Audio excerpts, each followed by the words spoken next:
Good evening, class of 2010. Before I commence my speech, I would first like to thank my family, especially my aunt and uncle who came down from California, and my grandparents who flew from halfway around the world. I would also like to thank my friends and my academic adjudicators. Without any of you, I would not be where I am today. Thank you, because without your help, I would not have been given this chance to represent the class with a lengthy speech comprised of highly personal anecdotes, a chance I now plan to take full advantage of. Now, I realize that some of you do not care for what I'm about to say, so I invited Nathan Turner up here to enhance this experience with some mood-setting music. Some mood-setting music.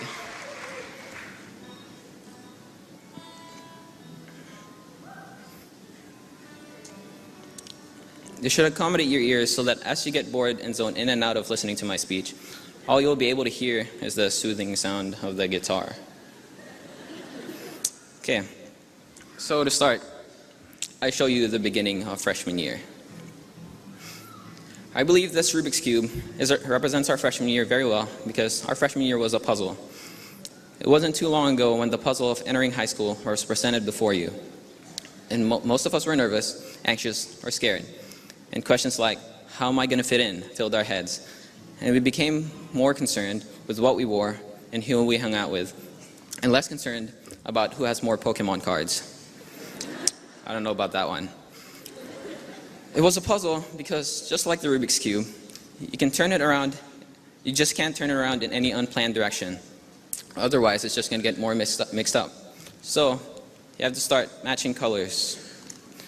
You have to know what's going on where, who's dating who. And by the time freshman year is almost over, you've solved part of your Rubik's Cube. But you still have a long way to go. Now, sophomore year was kind of a blur. Hold on one second.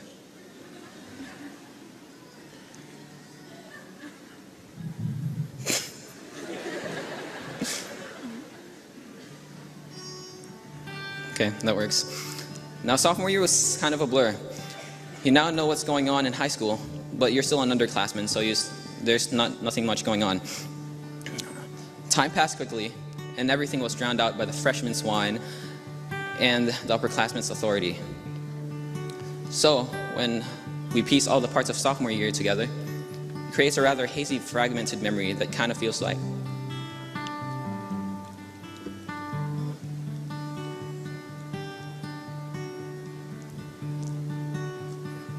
And then he just started crying all over the place, so I did what anyone else would do. Now, it's already late and my pants were still not dry, so I decided to get creative.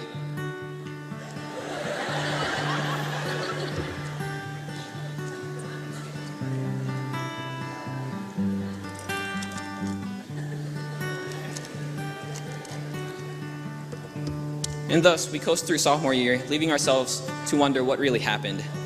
Yet we managed to solve more of the Rubik's Cube. And then junior year. You're finally an upperclassman, and you are now entitled to a lot more power to influence the school. You are becoming more of a leader than a follower, but you soon realize that it just gets much harder from here. More AP classes are available. The IB program begins. Coaches rely on you more. Underclassmen begin to look up to you, and you're finally allowed to go to prom. It's all fun until you begin to realize what the responsibility that's been given to you. And you have to be careful what you do because any wrong move can send you back to square one. Every move you make has to be just right so that the last year in high school will be simple.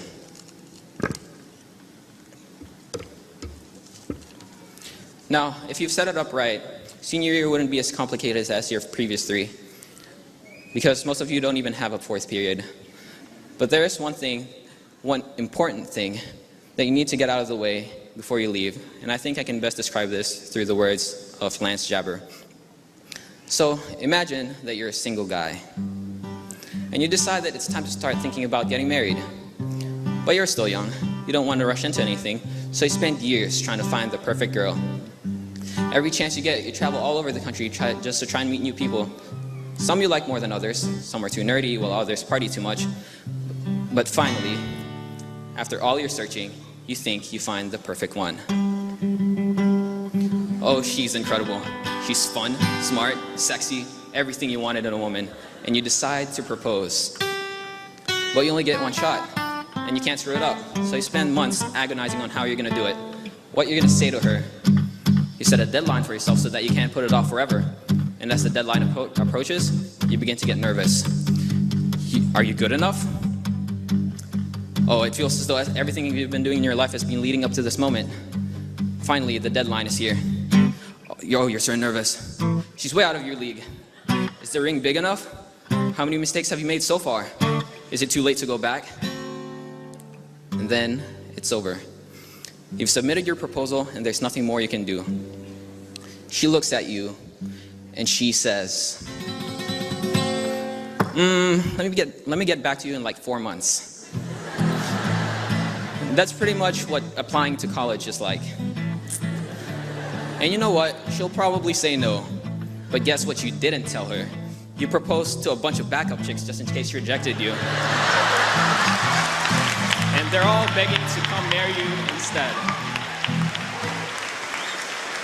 Well, now that college is just around the corner, all you have to do is just turn those few sides. 1 second.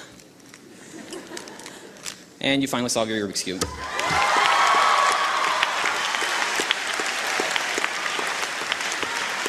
So now it's time to say goodbye to high school and say hello to college.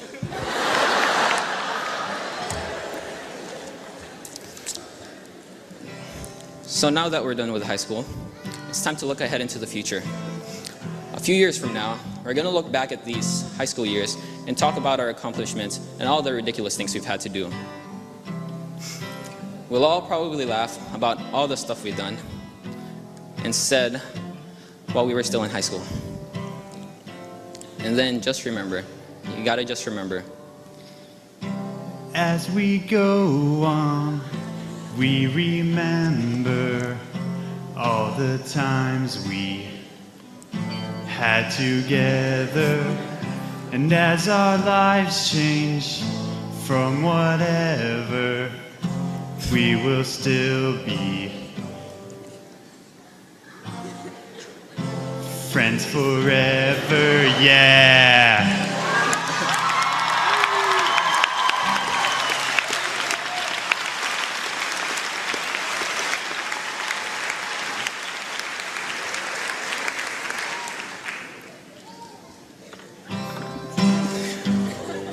The only thing left to say now is congratulations to the West Hall High School class of 2010 and to those who helped us get here.